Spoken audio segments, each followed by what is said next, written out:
திராட்சப்பழத்தோட்ட ஊழியங்கள் கர்த்தரருளின ஊழியங்கள் திராட்சப்பழத்தோட்ட ஊழியங்கள் கர்த்தரருளின ஊழியங்கள் அவரில் நிலைத்திருந்து கனி கொடுப்போம் கர்த்தர் வாய்க்க செய்வார் அவரில் நிலைத்திருந்து கனி கொடுப்போம் கர்த்தர் வாய்க்க செய்வார் துதி உமக்கே துதி உமக்கே துதி உமக்கே என்றுமே என்றும் துதி உமக்கே துதி உமக்கே துதி உமக்கே என்றுமே என்றும் துதி உமக்கே என்றுமே என்றும் துதி உமக்கே என்றுமே. சிறியவனை பொழுதிலிருந்தும் எளியவனை குப்பையிலிருந்தும் எடுத்து உயர்த்தி ராஜாக்களோடும் பிரபுக்களோடும் வந்திருக்க செய்கிற அருமை ஆண்டவர் இயேசு கிறிஸ்துவின் இனிதான நாமத்தினாலே என் சத்தத்தை கேட்கின்ற அனைத்து தேவனுடைய பிள்ளைகளுக்கும் அன்பின் வாழ்த்துக்கள். நீங்கள் கோடா கோடியாய் பெருகுவீர்களாக, உங்களுடைய பிள்ளைகள் கோடா கோடியாய் பெருகுவார்களாக என்று வாழ்த்துகின்றேன், ஆசீர்வதிக்கின்றேன். பிரியத்துக்குரியவர்களை நாம் இப்படியாக இந்த லெந்து நாட்களிலே நாம் நிற்கும்படியாக ஆண்டவர் நமக்கு உதவி செய்திருக்கிறார். நம்முடைய முன்னோர்கள் நாம் ஆண்டவருடைய சிலுவை பாடுகளை வருடந்தோறும் தவறாமல் நாம் நினைக்க வேண்டும் என்பதற்காக இந்த முறைமையை, இந்த நியமத்தை அவர்கள் ஏற்படுத்தி இருக்கின்றார்கள். அதற்காக அவர்களை பாராட்டித்தான் ஆக வேண்டும். நம்முடைய ஆண்டவர் சாதாரணமானபடிக்கு எளிதானபடிக்கு நமக்கு ஒரு மீட்பை கொண்டு வரவில்லை. மாறாக ஒரு மிகப்பெரிய விலைக்கிரயத்தை செலுத்திய பின்புதான் தன் இரத்தத்தை எல்லாம் சிந்தி 6 மணி நேரமாக சிலுவையில் தொங்கி சொல்ல முடியாத பாடுகளையும் உபத்திரவங்களையும் சகித்து இறுதியிலே நமக்காக ஒரு பெரிய மீட்பை அவர் உண்டு பண்ணி கொடுத்தார். பாருங்கள், எல்லாம் இன்றைக்கு எளிதிலே கிடைத்து விட வேண்டும், உடனே கிடைத்து விட வேண்டும் என்று ஆசைப்படுகிற புதிய ஒரு ஜெனரேஷன் தலைமுறையை நாம் பார்க்கின்றோம். காத்திருப்பதற்கு விருப்பமில்லை, பாடுகளைப்படுவதற்கு விருப்பமில்லை, கற்றுக்கொள்வதற்கு விருப்பமில்லை. எல்லாம் உடனடியாக கிடைத்து விட வேண்டும், எல்லாவற்றையும் உடனடியாக பெற்றுவிட வேண்டும் என்று ஆசைப்படுகிற ஓடுகிற ஒரு வாலிப சமுதாயத்தை நாம் காண்கின்றோம், வேதனைப்படுகின்றோம். ஆண்டவர் ஒரு பெரிய விலைக்கிரயத்தை செலுத்தி தான் நமக்காக மீட்பை பெற்றுக்கொண்டார். அதை நாம் மறந்துவிடக்கூடாது என்பதற்காகவும் ஆண்டவர் இயேசு கிறிஸ்துவின் பாதச்சுவடுகளை நாம் பின்பற்ற வேண்டும் என்பதற்காகவும் சிலுவையினை நமக்கு கிடைத்த கிருபையான அந்த ஈவை நாம் பெற்றுக்கொள்ளும்படியாகவும் இந்த நாட்கள் நியமிக்கப்பட்டிருக்கின்றன. இந்த நாளிலும் கூட சிலுவை குறித்த இன்னொரு செய்தியை நாம் காண இருக்கின்றோம். அது நிச்சயமாக உங்களுக்கு பிரயோஜனமாக இருக்கும் என்று சொல்லி நான் நம்புகின்றேன். நமது ஊழியத்தை உங்களுக்கு நான் அறிமுகப்படுத்த விரும்புகிறேன். தூத்துக்குடி மாவட்டம் ஆசிரியத்திலிருந்து சாத்தாங்குளம் போகிற ரோட்டில் ஜேசிஆர் டவுனுங்கிற இடத்துல நம்முடைய தேவனுடைய மாளிகை அங்கே அமைந்திருக்கிறது.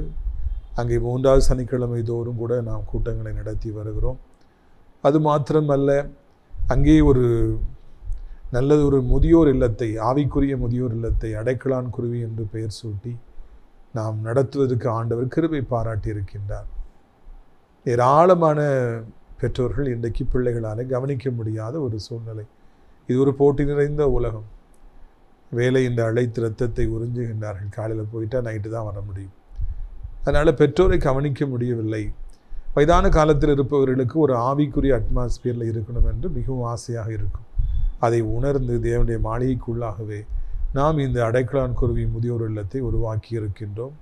தினந்தோறும் அங்கே காலைதோறும் ஜபங்கள் நடைபெற்று வருகின்றன. அநேக தேவனுடைய பிள்ளைகள் வந்து அந்த ஜபத்தை நடத்துகின்றார்கள். அது மாத்திரமல்ல, அங்கே நீங்கள் கவனிப்பீர்கள், நல்ல சுவையான விதவிதமான உணவை நாம் கொடுக்கின்றோம். அவர்களுக்கு எல்லா வசதிகளையும் நான் செய்து கொடுத்திருக்கின்றோம். உங்கள் பெற்றோர்கள் நீங்கள் விரும்பினால் அங்கே கொண்டு வந்து சேர்க்கலாம். இருக்கிற நல்ல செய்தியை உங்களுக்கு நாம் அறிவிக்கும்படியாக விரும்புகிறேன். இதனுடைய பல வருட கனவு எப்படியாவது முதியோர் இல்லத்தை ஆரம்பிக்க வேண்டும் என்பது. இப்பொழுதுதான் அது நிறைவேறுவதற்கு ஆண்டவர் உதவி செய்திருக்கின்றார். அந்த முதியோர் இல்லத்தில் வேலை செய்வதற்கு நர்சிங்க கொடுக்கிற நர்சஸ், இன்னும் நல்ல உள்ளம் படைத்தவர்கள், ஊழியத்திற்காக தங்களை உண்மையாய் அர்ப்பணித்தவர்கள் நமக்கு தேவைப்படுகின்றார்கள் என்பதையும் நான் அறிவிக்க விரும்புகிறேன். இங்கே நமது அடைக்கலான் குருவி முதியோர் இல்லத்திற்கு சிசிடிவி கேமராக்கள் நாம் இன்னும் அமைக்கவில்லை. கண்டிப்பாக நாம் அமைக்க வேண்டும். காம்பவுண்ட் வால் கட்டவில்லை, வாசலில் ஆர்ச் அமைக்கவில்லை. இன்னுமாக ஃபேவர் பிளாக் ரோடு போட வேண்டும். சக்கர நாற்காலிகள், வீல் சேர்ஸ் நமக்கு தேவைப்படுகின்றன. இதோடு கூட நாம் இந்த நாட்களிலே பிறந்த நாட்களை கொண்டாடுகிற பொழுது, உங்கள் பெற்றோர்களுடைய தாத்தா பாட்டிமார்களுடைய நினைவு நாட்களை கொண்டாடுகிற பொழுது அந்த சந்தோஷத்தை அந்த முதியவர்கள் இடத்துல சேர்ந்து நீங்கள் கொண்டாட வேண்டும். அவர்கள் நினைத்து கொள்ளுங்கள், அவர்களுக்கு உணவளியுங்கள் என்றெல்லாம் உங்களுக்கு அன்பாக நாம் கேட்டுக்கொள்கிறோம். கர்த்தர் உங்களை ஆசீர்வதிப்பாராக. சென்னை வாழ் ஜனங்களே, இந்த சனிக்கிழமை அடியார் உங்களை தேடி நான் வருகிறேன். அங்கே சென்னையிலே தென் சென்னையிலே பல்லாவரம் பம்பல் மெயின் ரோட்டில் முத்தமிழ் நகர் பஸ் ஸ்டாப்பில் வந்தீங்கன்னா சியோன் காம்ப்ளெக்ஸ் பின்னால் லெஃப்ட் இருக்கும், 4வது மாடியில் வைத்து நம்முடைய விடுதலை கூட்டம் நடைபெறுகிறது. திரளான ஜனங்கள் பங்கேற்கிறார்கள். இப்போ நம்ம சென்னையில் எல்லா இடத்துலையும் மாறும், டிசிசிஎல் மற்றும் எஸ்சிவி செட்டாப் பாக்ஸ் மூலமாக.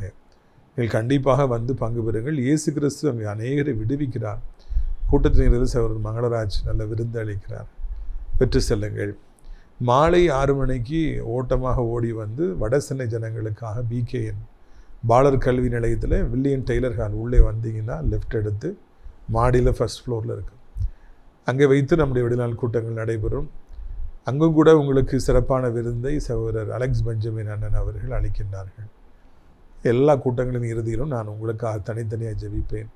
எத்தனை பேர் இந்த நார்த் சென்னையில் நம்முடைய நிகழ்ச்சிகளை நாள்தோறும் பார்க்குறீங்க, ஏன் நீங்கள் வரக்கூடாது? இயேசு கிறிஸ்து உங்களுக்காய் திறந்த வாசலை வைத்திருக்கும் பொழுது அதை ஏன் நீங்கள் பயன்படுத்தக்கூடாது என்று உங்களை அன்போடு கூட அழைக்கின்றேன். பிரியத்துக்குரியவர்களே, இதோ இந்த நாளிலும் கூட உங்களுக்காக சில வார்த்தைகளை நான் பேசும்படியாக தெரிந்து கொண்ட பகுதி மத்தேயு 26வது அதிகாரம் 33ஆம் வசனம் முதல்.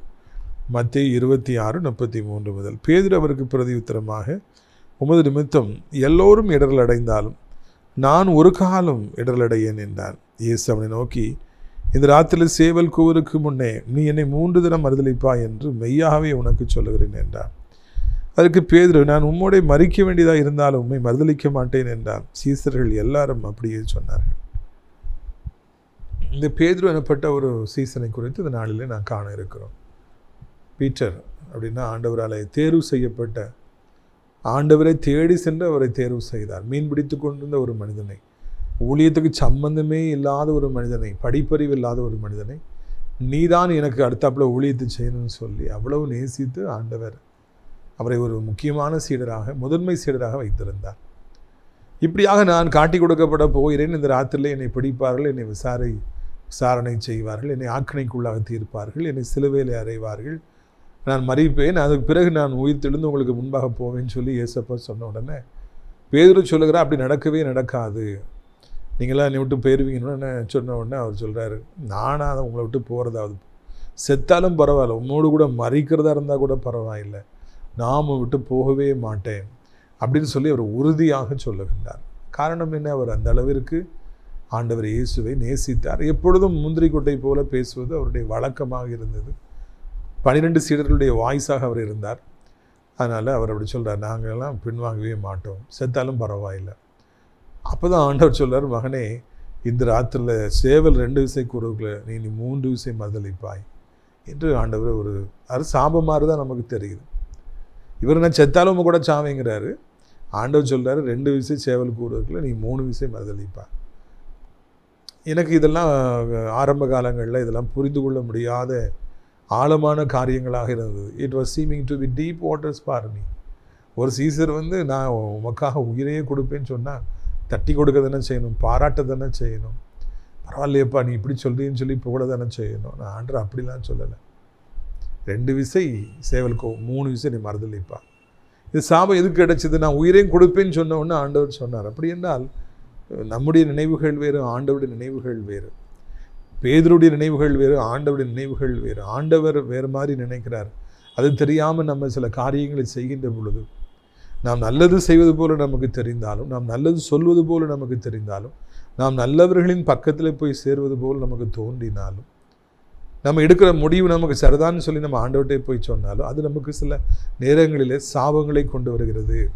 அது தேவனுடைய பார்வையில் அது அப்படி நினைக்கல, அவர் அப்படி நினைக்காத நம்ம ஆசைப்படுறதுனால நமக்கு சில சாபங்கள் கிடைக்கின்றது. நாம் சில நேரங்களிலே மறுதலிக்கப்பட வேண்டிய சூழ்நிலைகள் வந்து விடுகிறது. சொல்வதற்கு நேர் எதிர்மாறாக செய்ய வேண்டிய காரியங்கள் எல்லாம் வந்து விடுகிறது என்பது இந்த நாளிலே இந்த பேதுரு மூலமாய் கிடைக்கப்படுகிற விலையேற பெற்ற பாடம். ஒவ்வொரு சம்பவத்துக்கு பிற்பாடும், அதாவது இந்த பைபிளில் இருக்கிற கேரக்டர்ஸ், நடக்கிற இன்சிடென்ட்ஸ் பின்னால் மிகப்பெரிய தேவனுடைய ரகசியங்கள் எல்லாம் இருக்கிறது. பேதுரு சொல்கிறாரு, நான் ஜீவனை கொடுப்பேன், மக்கள் சாவறதுக்கு ரெடியாக இருக்கேன். ஆண்டவர் சொல்கிறாரு, நீ என்னை 3 முறை மறுதளிப்பேன். காரணம், ஆண்டவர் நினச்ச மாதிரி பேதுரு நினைக்கல. அவர் பேதுரு நினச்ச விட வேற மாதிரி நினைச்சார். இல்லை நானும் வருவேன்னு சொன்ன உடனே ஆண்டவர் இப்படி செய்வான்னு சொல்லி ஒரு சாபத்தை கொடுத்தார் என்று நான் காண்கிறோம்.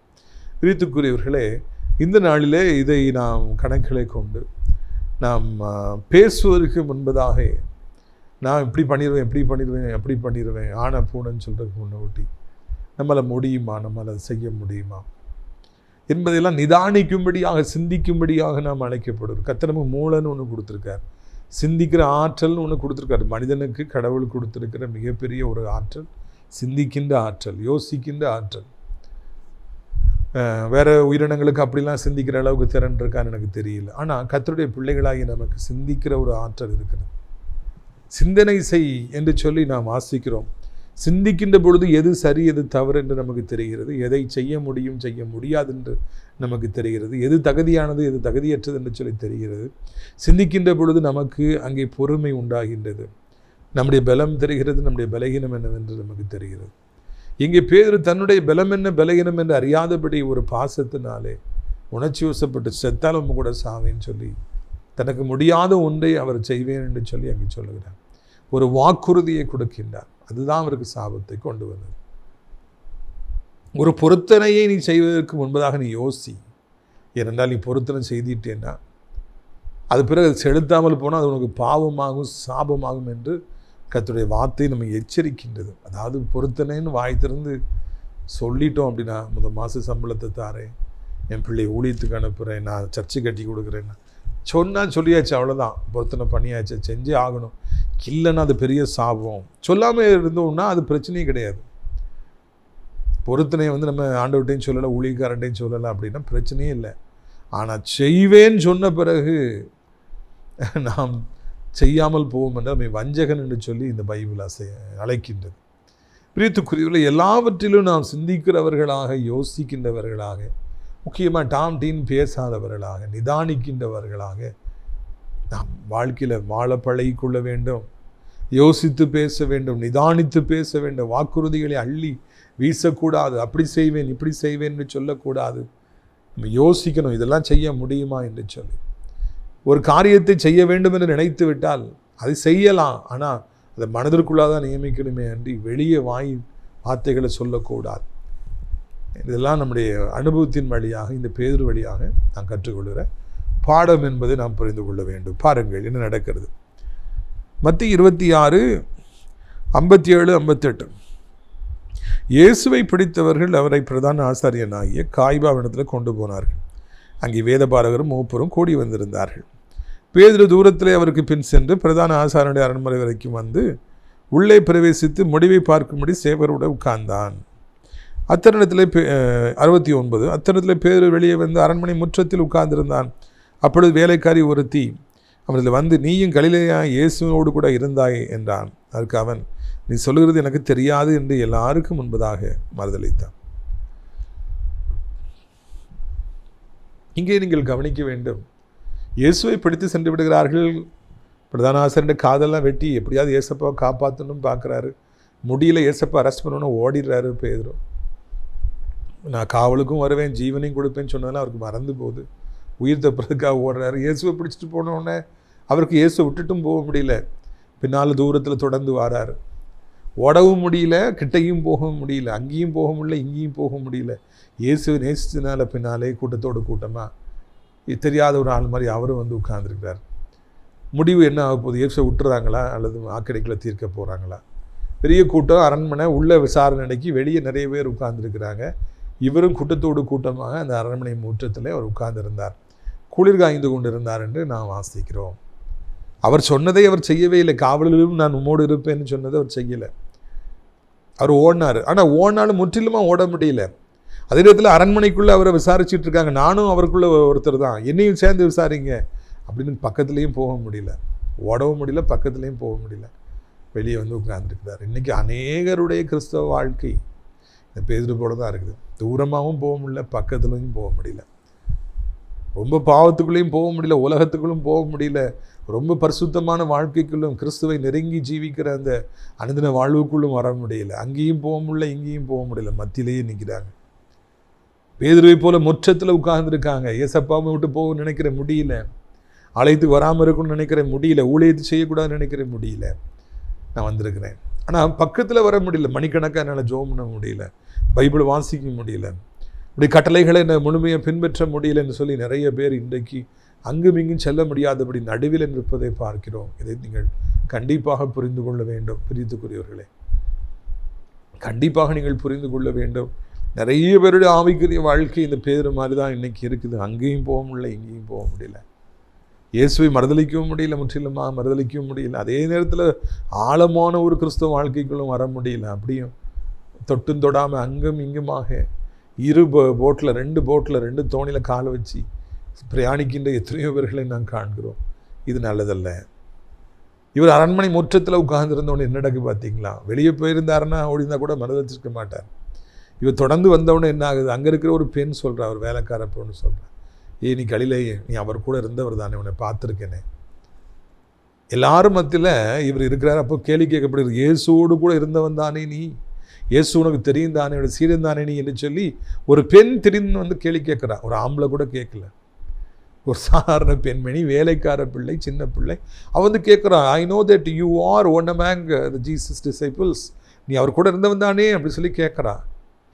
அப்போது இவர் உண்மையாக இயேசுவை நேசித்திருப்பார் என்றால் ஆமான்னு சொல்லி அவர் ஆமான்னு சொல்லியிருப்பார்.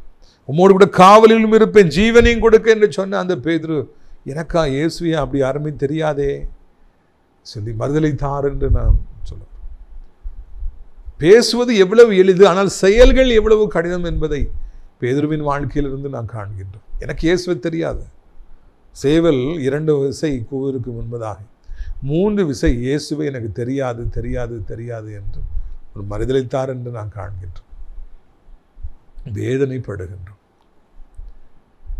3 தடவை யாரெல்லாம் வந்து கேட்குறாங்க, நீ இயேசு கூட இருக்கவன் தானே, நீ அவனுடைய டிசைபிள்ஸில் ஒருத்தன் தானே? இல்லையே, எனக்கு தெரியாதே. மறுதலித்து விடுகிறார்.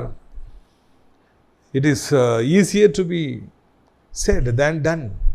சொல்றது ஈஸி, ஆனால் செய்கிறது எவ்வளோ கஷ்டம் பார்த்தீங்களா? வெற்று முழக்கங்கள் இடுவது, வெற்று கூச்சல் இடுவது, வெற்று வாக்குறுதிகளை கொடுப்பது, நான் அப்படி செய்துவேன் இப்படி செய்வேன் சொல்வது எளிது, செய்வது அது கடினமான ஒரு காரியம். சொல்வது எளிது, மிக எளிது, செய்வது மிக கடினம். தான் சொன்னதுக்கு நேர் எதிர்மாறாக அங்கே பேதுரு நடந்து கொள்கிறார். இதைத்தான் ஆண்டவர் இயேசு சொன்னார், இந்த இரவில் 2 விசை சேவல் கூவதற்கு முன்பதாக 3 விசை நீ என்னை மறுதலிப்பாய் என்றவர் சொன்னார். யூதாஸ் காரியத்தை காட்டி கொடுத்தார். நம்ம அதே தான் ஃபோக்கஸ் பண்ணுறோம்.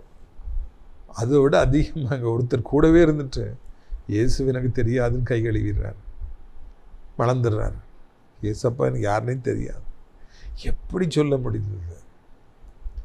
3 வருஷம் இந்த இயேசுக்கு நான் தான் முதன்மையான ஒரு சீடன் மாரதட்டிட்டு கூடவே பெருமையாய் தெரிந்த இந்த பேர் இப்போ எனக்கு இயேசு யாருன்னே தெரியாது என்று மறுதலித்தார் என்று காண்க. மனிதர்களுடைய அன்பு, மனிதர்களுடைய ஸ்பாவங்கள் எவ்வளவு பலகீனமானவைகள் என்பதை மூலமாக நான் தெரிந்து கொள்கிறோம். நம்முடைய வாழ்க்கையில் யாரையுமே நம்ம பெருசாக நினைச்சிட வேண்டாம். மனித அன்பை பெருசாகவே நினைச்சிட வேண்டாம். சுத்தமாக நம்மளுக்கு தெரியாதுன்னு சொல்லி யாருனாலும் கூடவே இருக்கிறவங்க யாருனாலும் மறுதளிக்கக்கூடிய ஒரு சூழ்நிலை வந்துவிடும். 1. 2வதாக நாம் காண்கின்ற பிரித்துக்குரியவர்கள், இயேசுவை தெரியாதுன்னு சொன்னோன்னே இயேசு எவ்வளோ வேதனைப்பட்டிருப்பார். யோசித்துப்பார், எவ்வளோ வேதனைப்பட்டிருப்பார். அவர் திரும்பி பார்த்தார் என்று சொல்லி நான் காண்கிறோம். நான் சொன்னேனப்பா 2 விசை கூறதுக்கு முன்னாடி 3 விசை நீ மறுதலிப்பா, அப்படியே செஞ்சிட்டியே, எனக்கு தெரியாது நீ சொல்லிட்டியேன்னு சொல்லி இயேசு வேதனைப்பட்டிருப்பார். நம்ம சொல்வதற்கு நேர் எதிர்மாறாய் நடந்து கொள்கிற பொழுது இயேசு நம்மை குறித்து வேதனைப்படுபவராக இருக்கின்றார். எத்தனை வாக்குறுதிகள், எத்தனை அன்பான கனிவான வார்த்தைகள், எத்தனை பற்றுள்ளோர் போல நாடகங்கள். நான் அதெல்லாம் பொய்யுங்க ஒரு நிலைமை வரும் பொழுது ஆண்டவர் வருத்தப்படுகிறவராக இருக்கின்றார். மனிதர்கள் சொல்லியதை செய்யாமல் போகும் பொழுது, நாம் சொல்லிவிட்டு அதுக்கு நேர் எதிர்மாறாய் செய்கிற பொழுது கர்த்தர் நம்மை கண்டு துக்கப்படுகிறவராக இருக்கிறார். ஆண்டவர் நினைக்கிறார், என் பிள்ளை இப்படி இருக்கிறானே, ஒன்று சொல்லிட்டு இன்னொன்று செய்கிறானே. நாம் ஆண்டவராலே கவனிக்கப்பட்டு கொண்டிருக்கிறோம். அங்கே நடந்தது யாரும் கவனிக்கல, ஆனால் இயேசு கவனித்துக் கொண்டிருந்தார். 3வது விஷயம், இவன் சபிக்கவும் சத்தியமும் செய்கிறான். பேதுரு, எனக்கு ஆண்டவனா தெரியவே தெரியாதுன்னு சொல்லிட்டு இயேசு திரும்பி பார்க்கிறார், கோழியும் கூவுகின்றது. நாம் ஆண்டவரை மறுதலிக்கும் பொழுது, ஒன்றை சொல்லிவிட்டு இன்னொன்றை செய்யும் பொழுது, ஒரு அன்பா பழகிட்டு நம்முடைய கொடூரமான முகத்தை காண்பிக்கிற பொழுது, பொய்யான வாக்குறுதியை கொடுத்து நம்பிக்கையை பெற்றுக்கொண்டு பின்பு உடைக்கிற பொழுது ஆண்டவர் கவனிக்கின்றார். அவர் வருத்தப்படுகிறவராக இருக்கின்றார். தேவனுடைய பிள்ளைகளுக்கு சொல்லும் செயலும் ஒரே மாதிரி இருக்கணுங்க. சொன்னா செய்யணும், இல்லைன்னா சொல்லக்கூடாது. சொல்லிட்டக்கு நேர் எதிர்மாறாக செய்யும் பொழுது ஆண்டவர் வருத்தப்படுகிறவராக இருக்கிறார், வேதனைப்படுகின்றவராக இருக்கின்றார். 3 தடவை மறுதலிச்ச பிறகு பேதுருக்கு தெரிகிறது, ஐயோ இயேசு சொன்னாரே நீ மறுதலிப்பா என்று சொன்னாரே, அதன்படியே நான் மறுதலித்து விட்டேனே என்று பேதுரு கலங்குகிறார். பாருங்கள், மத்தேயு 26 அதிகாரம் கடைசி வசனம் 73. அப்பொழுது பேதுரு சேவல் கூருக்கு முன்னே, நீ என்னை 3 தடவை மறுதலிப்பா என்று இயேசு தன்னிடத்தில் சொன்ன வசனத்தை நினைத்து கொண்டு வெளியே போய் மனங்கசந்து அழுதான். ஒரு நல்ல வளர்ந்த ஒரு மனிதன், ஆம்பளை. இயேசு சொன்னார், அதன்படியே நான் மறுதலிச்சுட்டேனே, இயேசுவை தெரியாதுன்னு சொல்லிட்டேனேன்னு சொல்லி வெளியே போய் மனங்கசந்து சின்ன பிள்ளைய போல அழுதார். உண்மை தெரியாதுன்னு சொல்லிட்டேனப்பா, உண்மை தெரியாதுன்னு மறுதலிச்சுட்டேனே, ஒரு சின்ன பிள்ளைக்கு பயந்து போயிட்டேனே, உயிரையும் கொடுப்பேன்னு சொன்னேனே, நான் ஏமாத்திட்டேனேன்னு சொல்லி அவர் மனங்கசந்து அழுதார். பேதுருவுடைய எழுச்சிக்கு அதுதான் காரணம். ஆண்டவர் பேதுருவை நேசித்ததுக்கு அதுதான் காரணம். செய்த குற்றத்தை நினைத்து வருத்தப்பட்டார், கண்ணீர் வடித்தார், மனம் கசந்து அழுதார். நான் சொல்லி செய்யாமல் போயிட்டேனேப்பா. உங்களுக்கு அந்த மாதிரி ஒரு மனம் வருத்தம் வருதா? யாருக்கா ஒன்று சொல்லிட்டு செய்கிறேன்னு சொல்லிட்டு செய்யாமல் போயிட்டீங்கன்னா நினச்சி ஃபீல் பண்ணுறீங்களா? சொல்லொன்று செயலொன்று ஆகிவிடுகிற பொழுது ஃபீல் பண்ணுறீங்களா, வருத்தப்படுறீங்களா என்பதை நீங்கள் சிந்தித்து பார்க்கும்படியாக ஆண்டவர் உங்களை அழைக்கின்றார். நாம் அப்படி வருத்தப்படாமல் இருப்போம் என்றால், நான் என்ன பண்ணிட்டேன், அதில் என்ன உலகத்தில் நடக்காததா, இது நடக்கிறதாங்க. அதாவது அன்றைக்கி சொன்னேன் சூழ்நிலை அப்படி இருந்துச்சு, இன்றைக்கி சூழ்நிலை எப்படி இருக்குல்ல, அதான் அப்படி பண்ணிட்டேன் அப்படின்னு நம்ம சொல்லலாம். இல்லைன்னா நான் அப்படி சொல்லவே இல்லையே அப்படின்னு நம்ம மறுதளிக்கலாம். நேசத்துக்குரியவர்களே, அந்த நேரத்திலெல்லாம் நாம் உணர்த்தப்படுகிற பொழுது, நாம் உள்ளம் உடைந்து, நாம் மனம் கசந்து அழுது ஆண்டவரிடத்தில் ஒப்புரவாகும்படியாக நாம் அழைக்கப்படுகிறோம். ஆண்டவரிடத்தில் ஒப்புரவாகும்படியாக நாம் அழைக்கப்படுகிறோம். கிறிஸ்துவை மன்னிப்பதற்கு அவர் ஆயத்தமாக இருக்கிறார். மன்னிப்பு கேட்பதற்கு நாம் ஆயத்தமாக இருக்கிறோமா? இரக்கத்தில் ஐஸ்வர்யமுடைய தெய்வம், மன்னிப்பதிலே தயப்பெருத்தவர். ஆண்டவரே, நான் இப்படியாக ஒன்றை சொன்னேன், வேறு எதிர்வாரை செய்துவிட்டேன், மன்னியும் என்று மனங்க சேர்ந்து அழுதுகிற பொழுது ஆண்டவர் உடனடியாக நம்மை ஏற்றுக்கொள்கிறவராக இருக்கின்றார், பாவங்களை மன்னிக்கிறவராக இருக்கிறார். இதே பேதுருவை ஆண்டவர் உயிர்த்தெழுந்த பிறகு தேடி வந்தார் என்று காண்கிறோம். நீ நேசிக்கிறாயா என்று கேட்டு, என் ஊழியத்தை நீ கெட்ட வேண்டும், என் மந்தைகளை மேய்க்க வேண்டும் என்று ஊழியத்தை ஒப்புக் கொடுத்தார் என்று சொல்லி செய்தார். பார்க்கணும், வாழ்க்கையில் நாம் மனம் திரும்புகிற பொழுது கர்த்தர் நம்மை தேடி வருகிறார். ஃபீல் பண்ணும்போது, ரியலாக நம்ம மனங்கசந்து அழும் பொழுது, எவ்வளோ பெரிய பாவத்தை செய்திருந்தாலும் மன்னிப்பு உண்டு என்பதுதான் இந்த லெந்தன் டேஸ். இதுதான் இந்த நாட்களில் நான் கற்றுக்கொள்கிற விலையேறப்பெற்ற பாடம். எவ்வளோ பெரிய பாவத்தை செய்திருந்தால் இயேசு நம்மை மன்னிப்பதற்கு, ஏற்றுக்கொள்வதற்கு, அரவணைப்பதற்கு ஒரு போதுமானவராக இருக்கின்றார். இதை நீங்கள் புரிந்து கொண்டாலே உங்களுடைய வாழ்க்கை இன்பகரமாக இருக்கும் அல்லவா? செய்வீர்களா? உங்களுக்காக நான் ஜெபிக்கட்டுமா? கண்களை மூடுவீர்களா? அப்பா பிதாவே, இந்த நாட்களிலும் ஆண்டவரே, உங்களுடைய வார்த்தைகளை கேட்க கர்த்தாவே எங்களுக்கு நீங்கள் உதவி செய்தீங்க. அதற்காக நன்றி அப்பா. அதுக்காக உமக்கு ஸ்தோத்திரம். ஆண்டவரே, சொல்வது எளிது, செய்வது கடினம் அப்பா. தகப்பனே, யோசித்து பேச எங்களுக்கு கற்றுத்தாரும். அவசரப்படாமல் நிதானமாக வார்த்தைகளை பேச எங்களுக்கு கற்றுத்தார். இந்த நாளிலும் கூட கர்த்தாவே ஸ்தோத்திரம் ஐயா, இந்த வார்த்தையை கேட்கிற பிள்ளைகள் எந்த நிலைமையில் இருந்தாலும் அவர்களுக்கு நீர் உதவி செய்வீராக. ஆண்டவரே தகப்பனே, அவசரப்படாதபடி, அவசரப்பட்டு பேசாதபடிக்கு நிதானம் காக்க, அவசரப்பட்டு பொருத்தனை செய்துவிட்டு பின்பு அதை செலுத்தாமல் போய் சாபங்களை சம்பாதித்து விடாதபடி இருக்க கர்த்தாவே நீங்கள் உதவி செய்யுங்க. இது நாளிலும் கூட ஆண்டவரே, பேதுரு எவ்வளோ வெட்கப்பட்டு போயிருப்பார். ஜீவனை கொடுப்பேன், உம்மோடு கூட காவலிலும் நான் இருப்பேன்னு சொன்னவர் இயேசுவை தெரியாதுன்னு சொன்னார். நேர் எதிர்மாறாய் மாறி போன மக்கள். இந்த பேதுருலாம் மறுதளிப்பாரா? ஆமாம், மறுதளிச்சார். 3 தடவை மறுதளிச்சார். 1 தடவை இல்லை, 2 தடவை இல்லை, 3 times ஸ்ட்ராங்காக மறுதளிச்சார். தெரியவே தெரியாதுன்னு சொன்னார். பிரியத்துக்குரிய என்னெல்லாம் நடக்குது கண்ணை மூடி முடிப்பதற்குள்ளாக. நீர் சிலுவையில் அடிக்கப்பட போகிற அந்த நேரத்தில் இந்த காட்சி இல்லாமல் எவ்வளவு துக்கப்படுத்தியிருக்கும், எவ்வளோ வேதனைப்படுத்தியிருக்கும்ப்பா தகப்பனே. இது அருமையான நாளிலும் கூட சத்தத்தை கேட்குற பிள்ளைகள் ஒவ்வொருவரையும் நீர் ஆசீர்வதிக்க வேண்டும் என்று சொல்லி கெஞ்சுகிறோம். அவர்களுக்கு சமாதானத்தை தர வேண்டும் என்று சொல்லி கெஞ்சுகிறோம். சுகத்தையும் பலத்தையும் கொடுக்க வேண்டும் என்று கெஞ்சுகிறோம். எத்தனையோ பேர் இன்றைக்கி ஹாஸ்பிட்டலில் படுத்து கிடக்கிறாங்க. பிரஸ்தானப்பட்ட குளத்திலே சுகம் பெற வேண்டும் என்பதற்காக 1000 ஜனங்கள் காத்து கிடந்தது போல இன்றைக்கு ஹாஸ்பிட்டல் முழுவதும் ஜனங்கள் எப்படியாவது சுகம் கிடைத்து விடாதா, உயிர் பிழைத்து விட மாட்டேனா என்று எத்தனை பேர் காத்திருக்கிறாங்க. ஒவ்வொருவருக்கும் கர்த்தர் உதவி செய்யுங்க. ஒவ்வொருவரையும் கர்த்தர் பலப்படுத்த வேண்டும் என்று சொல்லி கெஞ்சுகிறோம் ஐயா. ஏசப்பா, இந்த அருமையான நாளிலும் கூட ஆறாத புண்கள் ஆறட்டும், கட்டிகள் மறையட்டும், வாதம் பக்கவாதம் முடக்குவாதங்கள் மறையட்டும், செயல்படாத அவயங்கள் செயல்படட்டும், இழந்து போன பலனை தாரும், சரீரத்தில் காணப்படுற உபாதைகள் ஆண்டவரை மறையட்டும், வேதனைகள் மறையட்டும், கிருமிகள் அழிந்து போகட்டும், இன்ஃபெக்ஷன் தொடராதபடி பாதுகாத்துக் கொள்ளுங்க.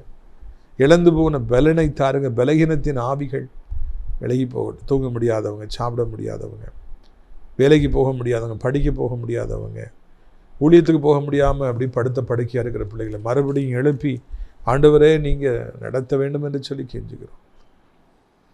இறைவா, இப்பொழுதும் கூட ஆண்டவரே தகப்பனே ஸ்தோத்திரம் ஐயா. வாலிபத்தின் பாவங்களில் சிக்கி, கஞ்சா போதையில் சிக்கி, என்ன செய்ய வேண்டும் என்று சொல்லி தெரியாதபடி தடுமாறி கொண்டிருக்கிற பிள்ளைகள் ஒவ்வொருவருக்கும் கர்த்தர் உதவி செய்யுங்க. பலப்படுத்துங்க, ஸ்திரப்படுத்துங்க, தூக்கி நிறுத்துங்க. கண்ணீர் யாவையும் தொடங்க. விடுதலை நாயகனை நீர் ஒருவரே விடுவிக்க முடியும். சாலமோன் ராஜாவை போல வாலிப வயதின் பாவங்களை சிக்கி முன்ன பின்ன தெரியாதவங்க கூட ஓடி போயிருவேன்னு சொல்கிற வாலிப பிள்ளைகளை யார் சந்திப்பார்கள்? யார் அவர்களை மனதை மாற்றுவார்கள்? யார் அவர்களை மீட்டு கொண்டு வருவார்கள்? நீங்கள் தான் செய்யணும் ஐயா. தாய் தகப்பனுடைய கண்ணீரை பார், தாத்தா பாட்டியுடைய கண்ணீரை பார். செல்ஃபோன் அடிமைகளை விடுவியும், பைக் அடிமைகளை விடுவியும், வேகமாய் போய் மொட்டி அப்பாவிகளை கொன்று தாளும் குலையிலும் படர்க்கிற வாலிபர்களை சந்தியும். அவருடைய தாய் தகப்பனுடைய கண்ணீரை கண்டு அவர்கள் மனம் திரும்பி பைக்கை மெதுவாய் ஓட்ட, காரை மெதுவாய் ஓட்ட உதவி செய்யுங்க. கிருபை தாங்குவதாக, இரக்கம் தாங்குவதாக. வயதானோர் கீழே விழுந்து விடாதபடி 2 கைகளால் ஏந்தி கொள்ளும்.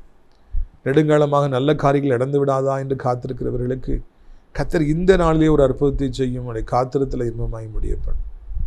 தேவபெறன் வேண்டும். உலகம் முழுவதும் அத்தனை நாடுகள் ஆசீர்வதிக்கப்பட வேண்டும்.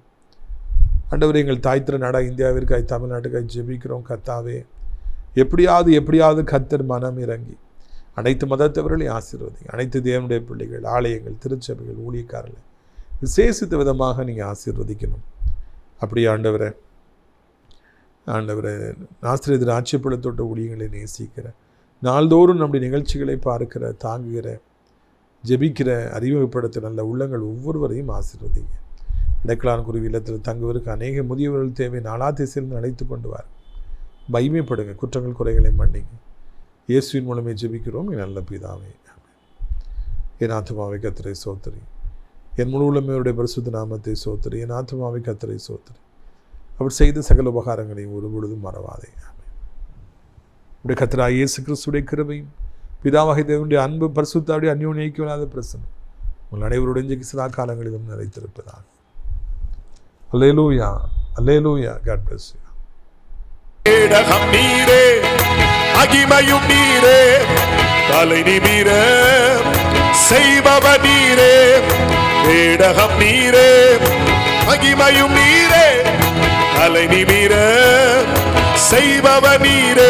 தலை நிமிர செய்பவ நீரே, தலை நிமிர செய்பவ நீரே. தகப்பனே தந்தையே, தலை நிமிர செய்பவ நீரே. தகப்பனே தகப்பனே தந்தையே, தலை நிமிர செய்பவ நீரே. கேடகம் நீரே, கேடகம் நீரே, மகிமையும் நீரே, தலை நிமிர செய்பவர் நீரே, கேடகம் நீரே, மகிமையும் நீரே, தலை நிமிர செய்பவர் நீரே, தலை நிமிர செய்பவர் நீரே. கைத்தட்டி சொல்வோமா? தலை நிமிர செய்பவர் நீரே, தலை நிமிர செய்பவர் நீரே. நிச்சயமாய் செய்வார். தலை நிமிர செய்பவர் நீரே, தலை நிமிர செய்பவர் நீரே, தலை நிமிர செய்பவர் நீரே. ஹல்லேலூயா.